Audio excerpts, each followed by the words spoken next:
పింఛం విప్పిన నెమలికి మల్లె తొలకరి జల్లుల మేఘం మల్లె అలజడి హృదయం మాడిన కూచిపోడి రంగుల దిద్దిన బొమ్మకు మల్లె కవితలు వద్దిన పుస్తక మల్లె సంతోషంలో ముద్దుగా ఈ అమ్మాడి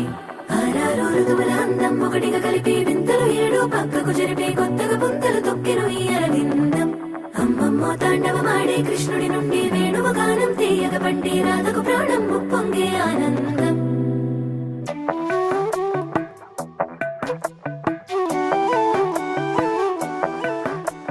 మధురము కదా ప్రతొక నడక నీతో కలిసేలా తరగని కథ మనదే కనుక మనసు మురిసినిలా ఉసురేమో